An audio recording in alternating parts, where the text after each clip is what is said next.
आज आपण एका गे सिरियल किलरची भयानक कहाणी बघणार आहोत, ज्याने 11 हत्या केलेल्या आहेत। पुरुषांसोबत संबंध करायचा, मन भरलं की त्यांना मारून टाकायचा आणि त्यांच्या पाठीवर लिहायचा धोकेबाज।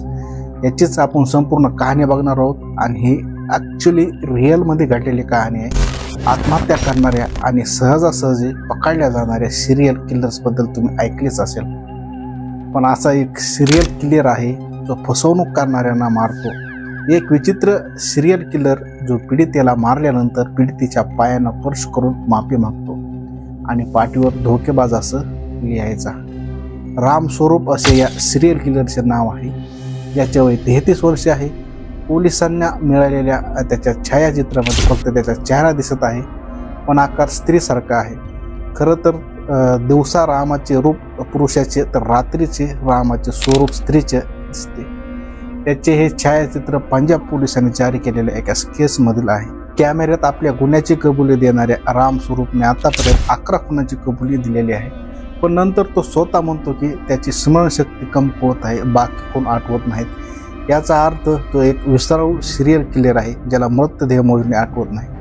परंतु आश्चर्याची गोष्ट म्हणजे तो प्रत्येक मृतदेहासोबत या 2 गोष्टी करायला विसरत नाही। एक म्हणजे खून करून मृत्युमुखी पडलेल्या व्यक्तीच्या पाठीवर देशद्रोही लिहिणे आणि दुसरे म्हणजे मारले गेलेल्या व्यक्तीचे पाय दोन्ही हाताने पकडून त्याची माफी मागणे। आता त्याने असे का केले हा प्रश्न आहे। सगळ्यांच्या पाठीवर देशद्रोही लिहून माफी का मागणार? त्यामुळे राम स्वरूप नावाच्या पंजाबच्या अलीकडच्या काळातल्या सर्वात मोठ्या सिरियल किलर संपूर्ण कहाणी जाणून घेण्याआधी 4 महिन्यांपूर्वी झालेल्या हत्येची कथा समजून घेणे आवश्यक आहे।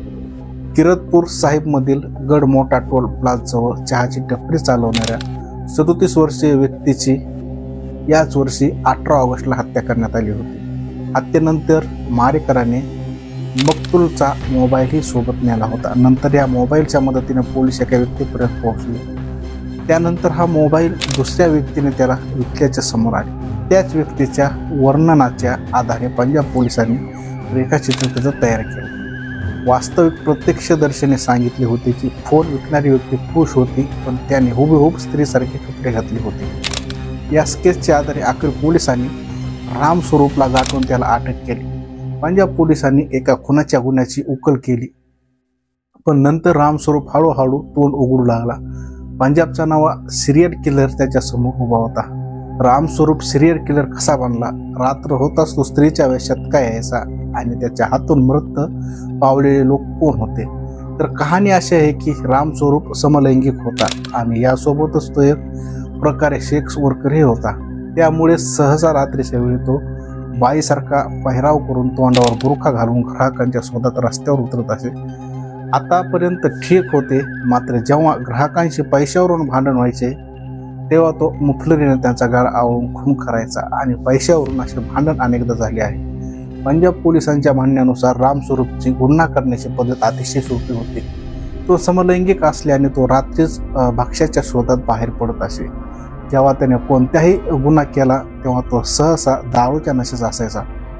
पोलिसांनी दिलेल्या माहितीनुसार राम स्वरूपने गेल्या 1.5 वर्षामध्ये रूपनगर, फतेहगड साहिब आणि होशियारपूर भागात एकूण 11 खून केले आहेत। मात्र राम स्वरूपने कबुली देऊनही या सर्व ठिकाणी झालेल्या खुनाची माहिती गोळा करण्याचा पोलिसांचा प्रयत्न आहे। सध्या राम स्वरूपच्या हातून 5 खून झाल्याची पुष्टी झालेली आहे। तर अशा प्रकारचे नमुने सुद्धा आपल्या भारतामध्ये आहेत। तर सावध राहा आणि सतर्क राहा।